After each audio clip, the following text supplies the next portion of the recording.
যে কোনো খেলাতেই অনন্য ভূমিকা পালন করেন দলীয় ক্যাপ্টেনরা।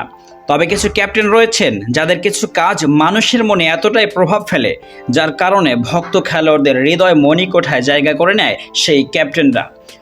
সম্প্রতি এমনই এক কাণ্ড ঘটেছে ইউরোতে স্কটল্যান্ড হাঙ্গেরির ম্যাচে। স্কটল্যান্ডের গোলকিপার গানের সাথে ধাক্কা লেগে মাঠে কাতরাচ্ছিলেন হাঙ্গেরির বার্নাবাস ভার্গা। হাঙ্গেরির ক্যাপ্টেন সবস্থায় ভার্গার অবস্থা দেখে বুঝতে পারছিলেন তাকে দ্রুত মাঠ থেকে চিকিৎসার জন্য সরিয়ে নেওয়া দরকার। সে সময় অনেকটা ইমোশনাল দেখা যায় সবস্লাইকে।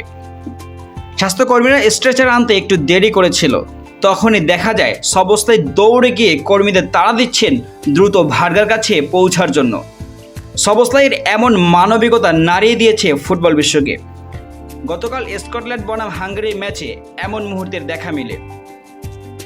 ম্যাচের ১০০তম মিনিটে হাঙ্গেরি যখন কসোভোদের গোলে জয় পায়, তখন সবস্লাইকে দেখা যায় ভার্গার জার্সি কসোভোদের হাতে তুলে দিতে, যাতে গোলটি তাকে উৎসর্গ করতে পারে। ম্যাচ শেষে সবস্লাইকে দেখা যায় ভার্গার জার্সি পরে হাঙ্গেরির এই জয়কে উদযাপন করতে। এছাড়াও ম্যাচ শেষে দলের সবাইকে নিয়ে ভার্গার জন্য তার জার্সি উঁচিয়ে ফটো তুলতে দেখা যায় হাঙ্গেরির অধিনায়ক, এবং তিনি জানান দেন ভার্গার পাশে সবাই আছে, সবাই থাকবে। মাত্র 23 বছর বয়সী ডমিনিক সবস্লাই ইউরোর ইতিহাসে সর্বকনিষ্ঠ ক্যাপ্টেন।